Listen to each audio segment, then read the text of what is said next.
बिस्मिल्लाहिर्रहमानिर्रहीम अस्सलाम वालेकुम जनाब। स्टोरी मैंने एक ही शेयर करनी है। बहुत ही कड़ाकेदार किस्म की स्टोरी है भाई, बहुत ही धमाकेदार किस्म के इंकशाफात आए हैं।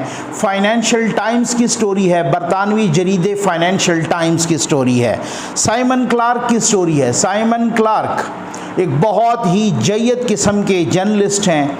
गालिबन उनको 2016 में पुलिट्ज़र अवार्ड या पुलिट्ज़र प्राइज़ के लिए भी नॉमिनेट किया गया था। अफ़गानिस्तान से मुतल्लिक भी उन्होंने बहुत ही अच्छी इन्वेस्टिगेटिव स्टोरीज़ की हैं।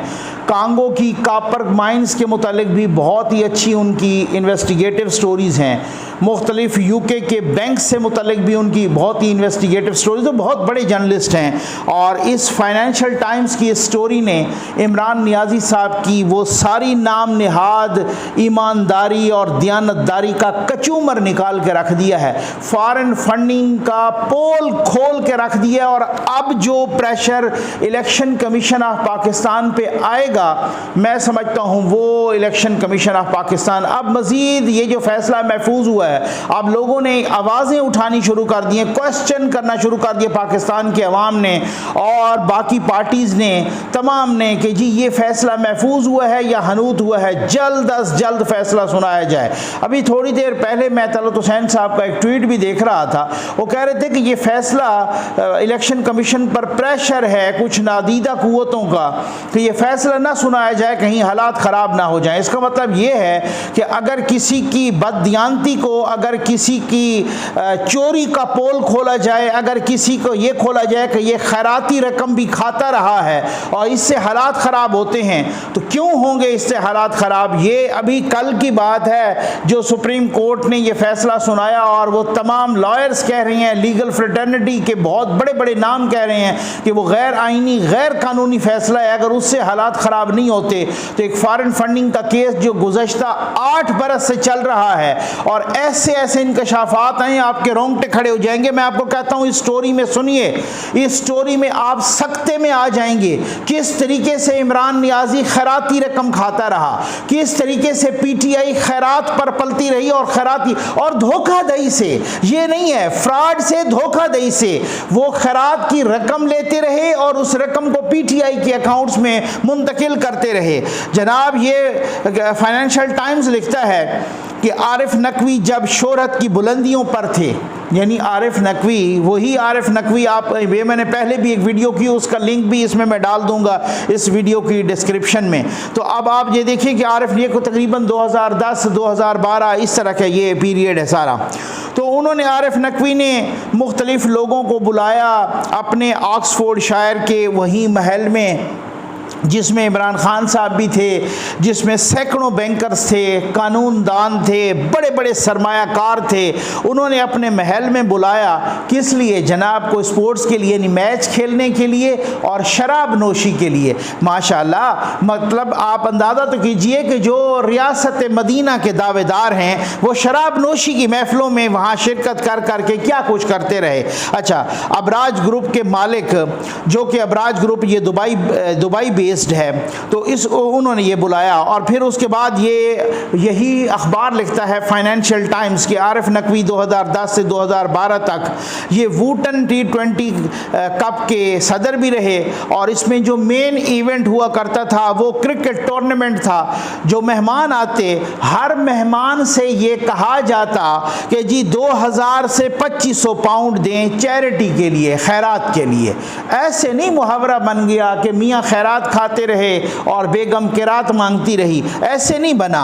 और ये खैरात जो है ना अल्टीमेटली फिर जाती, आरिफ नकवी वोटन के लिए मांगते, ये वो मैचेस करवाते, टूर्नामेंट करवाते, मैचेस करवाते, शराब की महफिलें सजती और ये सारा कुछ ये तमाशा लगता।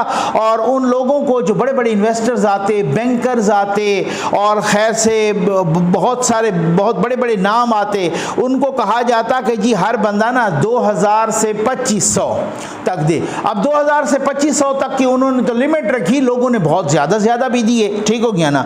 और उस वक़्त 2 मिलियन यूएई के एक वज़ीर साहब ने भी दिए, आगे इसका मैं मुफस्सल तबसरा भी करता हूँ, ठीक है। और ये जो खैरात की रकम होती, ये सारी की सारी फिर चली जाती इमरान नियाज़ी साहब को या पीटीआई के अकाउंट्स में। पहले आती वूटन के अकाउंट में और वूटन क्रिकेट कंपनी, और वूटन के अकाउंट से फिर आगे चली जाती इमरान नियाज़ी को। पाकिस्तान के कानून के मुताबिक फॉरेन कंपनीज़ और अफराद से, यानी कि फ़ॉरेन फंडिंग जो होती है, कंपनीज़ और अफराद से फ़ॉरेन फंडिंग, सियासी जमातों को किसी किस्म का फ़ॉरेन फंडिंग लेने या फ़ंड्स लेने का कोई इजाज़त नहीं है। अच्छा, ये आप अंदाज़ा कीजिए कि ये अखबार लिखता है कि 28 फरवरी से 30 मई मुख्तलिफ अदवार में उन्होंने तो देखे हैं ना बैंक अकाउंट्स और ईमेल्स ना, इसके अलावा कितने आए हैं वो किसी को कोई पता नहीं है। इसी वजह से तो अकबर एस बाबर जो बेचारे 8 साल से ये फाइट कर रहे हैं और उनको एक ट्रिब्यूट पेश करना चाहिए, अकबर एस बाबर इसी वजह से तो कहते हैं कि भाई ये जो सामने आ रहा है ये तो बहुत कम है, और तो अरबों रुपए की छुपी हुई जो जिस तरीके से इनको खैरात मिली और जिस तरीके से इनको फॉरेन फंडिंग मिली वो अरबों खरबों में है, उनका तो नाम ही कोई नहीं ले रहा। तो कुछ लोग जो इस तरह के इन्वेस्टिगेटिव जर्नलिस्ट या इन्वेस्टिगेटिव स्टोरीज अखबारात, उन्होंने कुछ मखसूस पीरियड्स के ये छानबीन की है।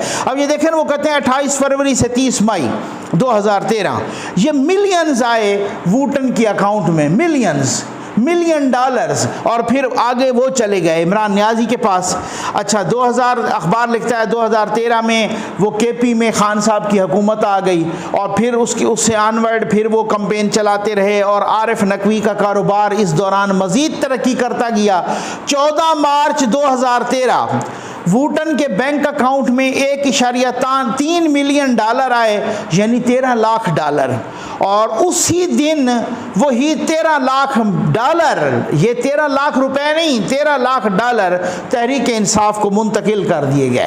फिर अखबार लिखता है फाइनेंशियल टाइम्स, यही साइमन क्लार्क लिखते हैं कि अप्रैल 2013 $2 मिलियन, अप्रैल 2000, सुनते जाइए आपके रोंगटे खड़े हो जाएंगे। अप्रैल 2013 $2 मिलियन शेख नायान बिन मुबारक अल नायान, अबू धाबी के रॉयल फैमिली के रुकन भी हैं, अभी मिनिस्टर फॉर टॉलरेंस है, ठीक है, अभी रिसेंटली मिनिस्टर फॉर टॉलरेंस हैं, और पाकिस्तान में बैंक अल फलाह है उसके मालिक भी हैं, ठीक है ना। इन्होंने वो कहते हैं कि 2 मिलियन दिया, $2 मिलियन, 20 लाख डॉलर, जी 20, आज के जो हालात हैं वो पाकिस्तान के 50 करोड़ से भी ज़्यादा बनते हैं। 20 लाख डॉलर जो है ना ये उन्होंने दिए वूटन को, और वूटन ने माशाअल्लाह दे दिए इमरान नियाज़ी को, समीउल्लाह से कलीमुल्लाह से समीउल्लाह, ठीक हो गया ना। और जनाब ये फिर गोल हो गया। इसी तरीके से तो गोल होते रहे, चीटिंग होती रही, इसी तरीके से तो डी में फाउल से जनाब घुसा जाता रहा, और फिर इसी तरीके से तो गोल होते रहे, ठीक है। फिर आरिफ नकवी ने अपने एक कॉलीग को, ये अखबार लिख रहा है फाइनेंशियल टाइम्स, कि आरिफ नकवी ने अपने एक कॉलीग को ईमेल भेजी कि पीटीआई को $1.2 मिलियन और भेज दे। उस कॉलीग का नाम रफीक लाखानी है, और ये अबराज का एग्जेक्टिव भी रहा है, ठीक है ना। आरिफ नकवी के बाद ये ऑफिसर था अबराज ग्रुप का, उन्होंने मजीद भेज दिए। फाइनेंशियल टाइम्स लिखता है कि अबराज ग्रुप बना 2002 में, अरबों डॉलर जमा किए, पूरी दुनिया में इसके दफातर हैं, यूएई में, अमेरिका में, बरतानिया में, अफ्रीका में, हर जगह पर हैं, ठीक है ना, हर जगह पे। यूरोप में बिल गेट्स से भी पैसे लिए, अमेरिका, बरतानिया, फ्रांस की हुकूमत से भी पैसे लिए, और तो और शहजादा चार्ल्स को भी नहीं छोड़ा। बराक ओबामा की हुकूमत ने इनके साथ $150 मिलियन का मुआहदा किया या वादा किया, ठीक है ना, कि हम इनके साथ अपनी पार्टनरशिप कर, यानी लोगों के साथ या हुकूमतों के साथ आरिफ नकवी साहब ने पार्टनरशिप भी की और खैरात भी बटोरी, और खैरात जिस नाम से बटोरी, मैं फलां जगह पे अस्पताल बनाऊंगा, वो भी कुछ नहीं किया, खैरात भी की। और इसी तरीके से अब अबराज ग्रुप का ये के इलेक्ट्रिक भी तो अबराज ग्रुप की है, ये सबसे बड़ी इन्वेस्टमेंट है। अच्छा, जब 2016 में आरिफ नकवी ने देखा ना कि ये के इलेक्ट्रिक तो डूबने लगी है, अब उन्होंने चालाकी क्या की, आरिफ नकवी साहब ने चीन की शंघाई इलेक्ट्रिक पावर को वो बेच दी। बेची कितने की? 1.77 बिलियन डॉलर, यानी 1.77 अरब डॉलर। ये वो अमाउंट, इतनी बड़ी अमाउंट है। आपको मैं थोड़ा सा यानी मिसाल दे दूं, अभी जो IMF से किस्त हमें मिलनी है, पता नहीं वो मिलती भी है या नहीं मिलती या कब मिलती है, वो भी तकरीबन इतनी नहीं है, इससे कम है। वो कोई 1 अरब डॉलर की हमें किस्त मिलनी है, ये 1.2 अरब डॉलर की। 1.77 अरब डॉलर पे अबराज ग्रुप के आरिफ नकवी ने के इलेक्ट्रिक को, शंघाई इलेक्ट्रिक पावर, चीन की शंघाई इलेक्ट्रिक पावर को बेच दिया। अच्छा, इस बेचने में 2016 में कुछ लोग इल्ज़ाम लगा रहे हैं कि जनाब उसने को 20 मिलियन डॉलर या कितने रखे थे यहाँ पे सियासतदानों को रिश्वत देने के लिए, और वो मालशिया पालशिया टीवी पे बैठ के जो कल तक कह रहे थे कि इमरान खान को यहूदियों ने फंडिंग की है, इसराइलियों ने की है, इंडियन ने की है, ये बैरी स्निप और इस तरीक़े से जो है ना बाकी वो बहुत सारे यहूदियों के नाम बता रहे थे।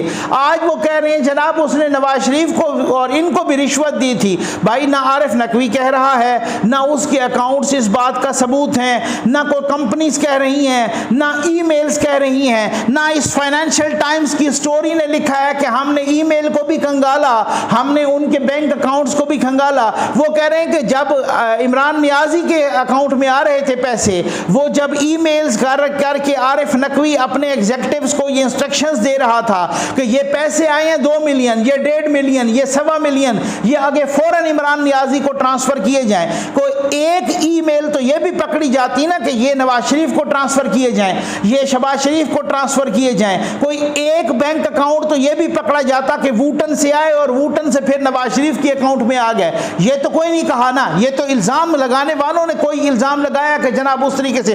और 2016 की बात है, और ये 2016-17 में भी की ये कंपनी, और अब उसके बाद 2018 में अबराज ग्रुप का भट्ठा बैठ गया। पैसे लिए एशिया और अफ्रीका से, अफ्रीका में हस्पताल बनाने के लिए, वहाँ से पैसे लेते चैरिटी के कि हम एशिया और अफ्रीका में हस्पताल बनाएंगे, फिर अपनी कंपनीज को डिफ़ॉल्ट करा देते। हस्पताल क्या बनाते? खैराती पैसे लेते, इंडिविजुअल से भी, हुकूमतों से भी, कंपनियों से भी।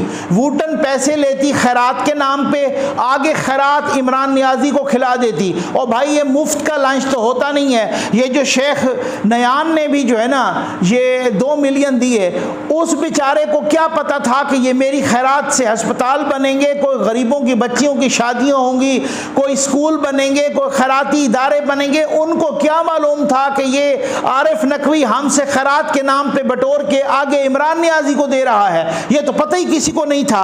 अब अप्रैल 2019 अखबार लिखता है आरिफ नकवी लंदन के हीथ्रो एयरपोर्ट पर गिरफ्तार हुआ, और कहता है कि अब ये जो 2019 में अमरीकी प्रोसिक्यूटर्स ने आरिफ नकवी पर फर्द जुर्म आयद कर दी। क्योंकि जाहिर है आप किसी इदारों से पैसे लें, आप हुकूमतों से पैसे लें, आप इंडिविजुअल से पैसे लें, आप कंपनियों से पैसे लें, आगे फिर थोड़ी देर के बाद आप अपना ये नाटक करें कि जी मेरी कंपनी तो डिफ़ॉल्ट हो गई है, फिर उस खैरात को आप इमरान नियाजी को दे दें, फिर उस खैरात को आप किसी और को खिला दें, आप PTI को दे दें, और PTI को मुफ्त का लंच थोड़ी होता है मेरे भाई। अब ये जो भी देगा तो कल को फिर वो अरबों निकालेगा। इसी वजह से तो जनाब कह चुके हैं ex-FIA के DG भी, और भी लोग कह चुके हैं कि जब आरिफ नकवी पर हाथ पड़ता तो खान साहब कहते हैं इनको नहीं पकड़ना, ये हमारे अपने लोग हैं। यही तो अपने लोग थे कि जो खैराती पैसा यहाँ पे ट्रांसफर कर रहे थे, इमरान नियाजी को खिला रहे थे। इसी वजह से तो कहते हैं ना मोहसिन बेग साहब कि इमरान नियाजी ने तो कभी घर का खाना ही नहीं खाया। वो कहते हैं मुझे अपने घर में तो भूख ही नहीं लगती। मैं नहीं कह रहा, ये मोहसिन बेग साहब कह रहे हैं। और वो कह रहे हैं कि जिनके अपने घर का फ्लैट का किराया 8 साल तक अमेरिका ने दिया हो, वो आज अमेरिका के खिलाफ जिहाद कर रहा है। माशाअल्लाह, ठीक हो गया ना। अच्छा, वो कहते हैं कि जनाब अगर ये अमेरिकी प्रोसिक्यूटर्स के इल्ज़ाम साबित हो गए तो फिर 291 साल की कैद हो सकती है आरिफ नकवी को। और उनकी जेब से जब वो अप्रैल 2019 में आरिफ नकवी जब लंदन के हीथ्रो एयरपोर्ट पे गिरफ्तार हुए तो उनकी जेब से एक लिस्ट निकली फ़ोन नंबर्स की, और प्रोसिक्यूटर ने जज को बताया था आर्गुमेंट्स के दौरान, ये मैंने पहले भी इस पे स्टोरी की थी, जज को बताया था, मजिस्ट्रेट को बताया था कि आरिफ नकवी की जेब से जो लिस्ट निकली है फ़ोन नंबर्स की, उनमें टॉप पे इमरान नियाज़ी का नंबर था, इमरान खान का पाकिस्तान। वो कह रहे थे कि ये अभी जब गिरफ्तार हुए तो इमरान नियाज़ी साहब की हुकूमत थी, कह रहे थे कि पाकिस्तान टॉप पे पाकिस्तान के प्राइम मिनिस्टर इमरान नियाज़ी का नंबर था कि अगर मैं फंस जाऊँ, अगर मेरी इतला कहीं देनी पड़े तो इन नंबरों पर दें, और पहले पहले इमरान नियाज़ी का नंबर लिखा हुआ था। कोई तो कहता ना कि नवाज शरीफ का नंबर भी लिखा हुआ था, शहबाज शरीफ का नंबर भी लिखा हुआ था, फलां का नंबर भी लिखा हुआ था, कोई तो कहता ना इनको इतला दें, नहीं नहीं, उन्होंने कहा कि इमरान नियाज़ी को मेरी इतला दें, सबसे पहले इतला ये दें। और अगर अब आप देखें कि इस साल के आखिर तक ये फैसला हो जाएगा कि आरिफ नकवी को जो है ना अमेरिका के हवाले करना है या नहीं करना, और बहुत कभी इम्कान है कि उसके खिलाफ जो केस है वो इतना तगड़ा है कि वो अमेरिका के हवाले हो जाएगा। केस पे आप देखें ना, मैं तो हैरान हो गया, 15 मिलियन पाउंड का खर्चा बेल। अब वो वूटन शूटन बिक गया, ठीक हो गया ना, और ये इतना बड़ा खर्चा। अब आप देखें कि 2012 में अखबार लिखता है कि इमरान खान वूटन आए, फंड रेजिंग की। आपको मैं दिलचस्प बात बताऊं, एक लतीफ़ा तो सुने, 2012 में लतीफ़ा सुने, 2012 में इमरान खान वूटन आए, वो जो मैचेस होते थे, ठीक हो गया ना, और कहते हैं कि जनाब अखबार लिखता है, ये साइमन क्लार्क लिखता है कि वो जो मैचेस होते थे उनके रूल्स रेगुलेशंस भी आरिफ नकवी खुद तय करते थे। क्या बात है, ठीक हो गया ना। और उन रूल्स रेगुलेशंस में बॉल टेम्परिंग की इजाज़त दी गई, बॉल टेम्परिंग की, ठीक हो गया ना। यानी कि वो कहते हैं कि जी बॉल क्यों दी गई, क्योंकि इससे वो फिर वो खुश करना होता था खिलाड़ियों को, टीमों को, इससे उनकी हौसला अफजाई होती थी, तो क्योंकि उनसे पैसे बटोरने होते थे ना, उसी चंदा करना होता था ना उन मैचों की बुनियाद पर ना। तो कहते हैं कि रूल्स रेगुलेशंस आरिफ नकवी खुद लिखते थे, खुद बनाते थे। हालांकि क्रिकेट की दुनिया में बॉल टेम्परिंग अब तक एक जुर्म है, तो नियाज़ी साहब बॉल टेम्परिंग कर करके खैराती पैसे इकट्ठे करते रहे। ये कौम को पता होना चाहिए कम से कम, बॉल टेम्परिंग की गई और बॉल टेम्परिंग के जरिए ये जो है ना पैसे इकट्ठे किए गए। फाइनेंशियल टाइम्स लिखता है कि इमरान खान 2013 के इलेक्शन के लिए ये चंदा इकट्ठा कर रहे थे 2012 में, और आरिफ नकवी के साथ मिलके वूटन से खैराती अमाउंट लेके, और खैरात भी बॉल टेम्परिंग के बिहाफ पर, यानी बॉल टेम्परिंग अलाउड है।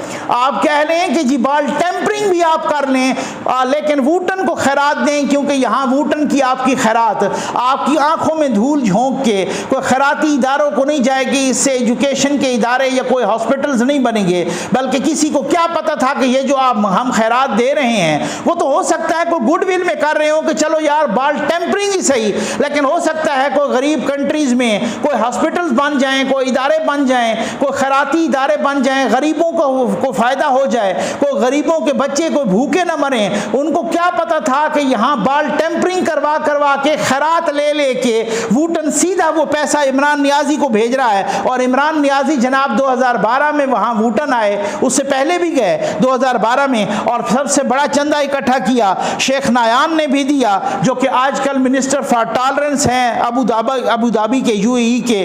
तो जनाब ये हालात थे, और वो 2000 अखबार लिखता है कि 2013 के इलेक्शन के लिए यूं इस तरीके से 2 नंबरी करके इकट्ठा कर रहे थे चंदा। और इस दौरान आरिफ नकवी अपने अबराज के एग्जीक्यूटिव को हिदायत जारी करता रहा कि ये किसी को बताना नहीं है कि फंड्स कहां से आ रहे हैं। फाइनेंशियल टाइम्स ये अबराज के ईमेल्स को कुरेद के, ये साइमन क्लार्क ने उनके ईमेल्स को कुरेदा है, ईमेल का खोज लगाया है, बैंक अकाउंट्स का खोज लगाया है, और वो कहते हैं कि आरिफ नकवी अपने अबराज ग्रुप के एग्जीक्यूटिव्स को और रफीक लाखानी और दूसरों को ये ईमेल करता रहा, हिदायत जारी करता रहा कि भाई ये किसी को बताना नहीं है कि फंड्स कहां से आ रहे हैं। जाहिर है छुपाना ही था ना, 2 नंबरी कर रहे थे ना, खैरात वो दे रहे थे खैरात के लिए, और खैरात का पैसा आगे पीटिए। इसी वजह से तो जनाब एक गालिबन फखर दुरानी साहब थे, उन्होंने स्टोरी की थी ना कि जो पैसा खैरात का शौकत खानम के नाम पे आया वो भी पीटीआई ने अपने फंड्स में ट्रांसफर करा लिया, और बाकायदा उन्होंने सबूत दिया, और फिर उसके बाद उनको माँ बहन की गालियां पड़ी। अगर मैं भूल नहीं रहा तो हमारे दोस्त फखर दुरानी थे। तो वूटन से आया पीटीआई की तरफ, और जनाब पीटीआई के मुख्तलिफ फंड्स में ये अखबार लिख रहा है फाइनेंशियल टाइम, तारिक शफी कराची के फंड में भी और इंसाफ ट्रस्ट लाहौर के फंड में भी, और पूरी ईमेल्स का रिकॉर्ड है। और खान साहब ने माना है कि जी हाँ तारिक शफी हमें पैसे देते रहे, ये खान साहब ने माना है। अच्छा, इसके बाद एक आरिफ नकवी का बयान भी है, उन्होंने भी माना है, लेकिन आरिफ नकवी साहब कहते हैं मैंने नॉन पाकिस्तानी से फंड नहीं लिए, लेकिन वो कहते हैं कि जब हमने वूटन के बैंक अकाउंट्स को कंगाला तो फिर वो कुछ और स्टोरी बयान कर रहे थे, जब हमने ईमेल्स को तो वो कुछ और स्टोरी बयान कर रही थी कि 2.12 मिलियन पाउंड भी, जो मिलियन डॉलर भी वो गए, और फिर उसके बाद मुख्तलिफ हवाले से ट्रांजैक्शंस होती गई। और ये जो मुख्तलिफ हवाले से ट्रांजैक्शंस होती थी तो ये साइमन क्लार्क लिखते हैं कि ये बैरून मुल्क से कंपनियां जो वूटन को देती हैं, और वूटन, भाई वूटन कौन सी को पाकिस्तानी कंपनी है, वो भी तो बाहर की कंपनी है। ये है इमरान नियाजी की टोटल ईमानदारी, जिसका कचूमर निकाल के रख दिया है फाइनेंशियल टाइम्स ने। अब भी क्या आप समझते हैं कि अब भी मैं कहता हूं कि अब नादीदा कुव्वतें, अगर तलत साहब ने जैसे ट्वीट की है कि नादीदा कुव्वतें जो ये कर रही हैं कि ये इस तरीके से नहीं होना चाहिए और ये हालात ख़राब हो जाएंगे, और इस तरीके से गैर कानूनी काम को आप इस तरीके से नहीं कर सकते कि गैर कानूनी तौर पे आप एक कानूनी काम को रोकें, आप एक फैसले को रोकें। 8 साल से ये कौम इंतज़ार कर रही है कि नियाजी कैसे खैरात खा रहा है, नियाजी कैसे जो है ना वो शौकत खानम का पैसा भी खा रहा है, नियाजी किस तरीके से यहाँ पे खैरात इकट्ठे कर करके बाहर की कंपनियों से, यहूदियों से, इसराइलियों से और इंडियन से भी खा रहा है। अब वो पोल खुल चुका है, अब वो बीच चौराहे हंडिया फूट चुकी है, अब इसका मजीद इंतजार नहीं होना चाहिए। और जैसे मरियम नवाज साहबा ने भी कहा, बाकी में भी नून लीग ने, बाकी पीडीएम ने, कि धरना देंगे यहाँ पर ये इलेक्शन कमीशन के सामने, बिल्कुल सख्ती से एहतजाज करना चाहिए और बिल्कुल एक धमाकेदार किस्म के एहतजाज होना चाहिए कि फैसला सुनाएं। और मैं तो हैरान हूं कि कुंवर दिलशाद साहब जो कि एक्स सेक्रेटरी हैं इलेक्शन कमीशन के, वो कल एक प्रोग्राम में कह रहे थे, मैं वो आपको क्लिप किसी अगली वीडियो में सुना भी दूंगा, वो कह रहे थे कि इतना सख्त फैसला आ रहा है कि इनको सख्ता तारी हो जाएगा, इतना सख्त फैसला आ रहा है, अल्लाह करे कि ऐसा ही हो, कानून और आइन की हुक्मरानी हो। और वो कह रहे हैं कि सुप्रीम कोर्ट का 17 रुकनी बेंच भी बैठ जाए फिर भी वो उस फैसले को नहीं उड़ा सकता, इतना हकायक पर मबनी फैसला आ रहा है। और वो इतना सख्त फैसला है कि इमरान नियाजी भी उड़ेगा और इमरान नियाजी की सारी पार्टी भी उड़ेगी। तो मैं समझता हूं कि किसी के साथ कोई पर्सनल मसला नहीं है, लेकिन जिसने भी गंद किया है और गंद करके ऊपर तकवे का और ला इलाहा इल्लल्लाह का लिबादा ओढ़ा है, उसको कानून और आइन के मुताबिक सजा मिलनी चाहिए। और उसको बिल्कुल वो ये इस सजा को ये नहीं कह सकता मुझे दीवार से लगाया जा रहा है। आपने पाकिस्तानी कौम को दीवार से लगाया, आपने आइन और कानून को दीवार से नहीं लगाया, बल्कि आपने आइन और कानून को और दस्तूर को दीवार में चुन दिया है। इसलिए चीखना नहीं है, अब आइन और कानून को अपना रास्ता बनाना चाहिए और आगे कोई गिट्टा गोडा बूट कोई नहीं रखना चाहिए। उम्मीद है आपको वीडियो पसंद आई होगी। आपका बहुत बहुत शुक्रिया।